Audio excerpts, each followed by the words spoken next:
নমস্কার বন্ধুরা, কেমন আছেন সবাই? কি অফ কুকিং চ্যানেলে আপনাদের সবাইকে স্বাগত। আজকে একটা নিয়ে এসেছি ডেজার্ট রেসিপি।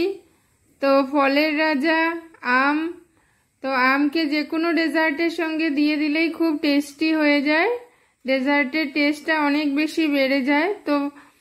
তো তাই নিয়ে আসলাম আমি আজকে সুজি আম দিয়ে তৈরি করব। তো প্রথমেই আমি কিছু ড্রাই ফ্রুটস দেখুন সামান্য একটু ঘির মধ্যে রোস্ট করে নিচ্ছি। তো এখানে একটু কাজু, আলমন্ড, একটু পেস্তা, এগুলো সমস্ত কিছু নিয়ে হালকা রোস্ট করে নিলাম। তারপর দিয়ে দিলাম এখানে ওই একই কড়াইতে দিয়ে দিলাম 1.5 চামচ মতো ঘি আর হাফ কাপ সুজিকে খুব ভালো করে আমি ভেজে নেব। তো সুজিটাকে আমি স্টিম কমিয়ে রেখে, যেহেতু আম দিয়ে তৈরি করব তো আম তো লাগবেই, তো ওইদিকে সুজিটাকে কমিয়ে রেখে আমি একটা আমকে ছুলে ছোট ছোট করে পিস করে নেব।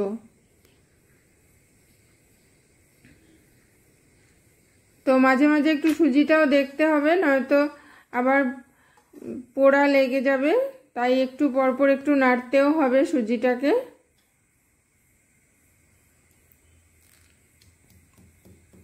তো এদিকে আমি দুটো এলাচকে সুন্দর করে গুঁড়ো করে নিচ্ছি। তো এলাচ গুঁড়ো করার সময় সামান্য একটু চিনি দিলে গুঁড়োটা খুব তাড়াতাড়িও হয়ে যায় আর খুব সুন্দরভাবে হয়। তো সুজিটা লাল লাল করে ভাজা হয়ে যাওয়ার পর আমি দিয়ে দিলাম এলাচ গুঁড়োটা, দিয়ে আমি যেগুলো ড্রাই ফ্রুটস ভেজে রেখেছিলাম ওগুলোকে পাতলা পাতলা করে একটু কেটে নিচ্ছি আমি। তো আমার দেখানো রেসিপিটা যদি ভালো লাগে তো অবশ্যই লাইক, শেয়ার আর সাবস্ক্রাইব করে সব সময় আমার সঙ্গে থাকুন।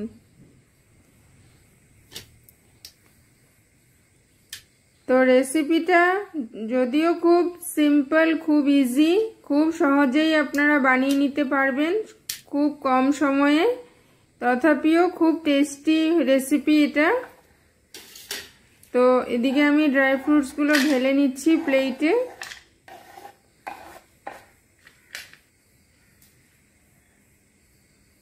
এখানে হাফ কাপ সুজি দিয়েছিলাম, তো হাফ কাপ থেকে সামান্য একটু কম আমি চিনি দিলাম। তো চিনিটাকে একটু মিক্স করে নিব। মিক্স করে আমি এখানে দুধ আর জল দিয়ে দিব।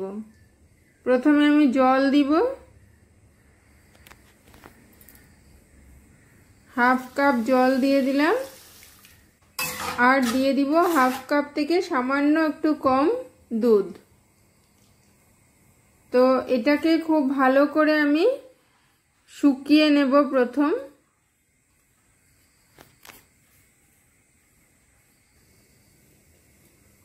তো শুকিয়ে যাওয়ার পর আমি দিয়ে দিচ্ছি রোস্টেড ড্রাই ফ্রুটসগুলো আর ছোট ছোট করে কেটে রাখা আমগুলো। তো আম আর ড্রাই ফ্রুটস দেওয়ার পরে খুব ভালো করে আমি এইভাবে মিক্স করতে থাকবো খুন্তিটা দিয়ে, যাতে আমের কিছু রস চলে আসে সুজির মধ্যে।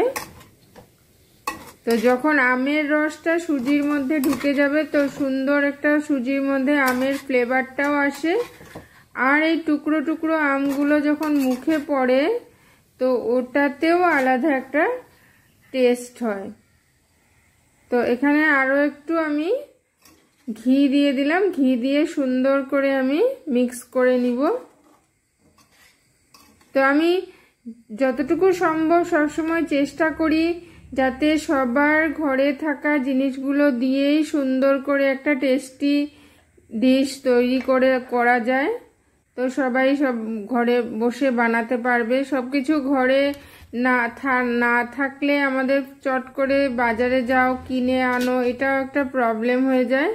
তাই আমি যতটুকু সম্ভব আমি চেষ্টা করি ঘরের জিনিস দিয়েই যাতে সুন্দর করে একটা ডিশ তৈরি করা যায়। তো আমি আশা করব আপনারা অবশ্যই এটা বাড়িতে বানিয়ে দেখবেন আর আমাকে কমেন্টে লিখেও জানাবেন। তো আজকের জন্য এখানেই, থ্যাংক ইউ।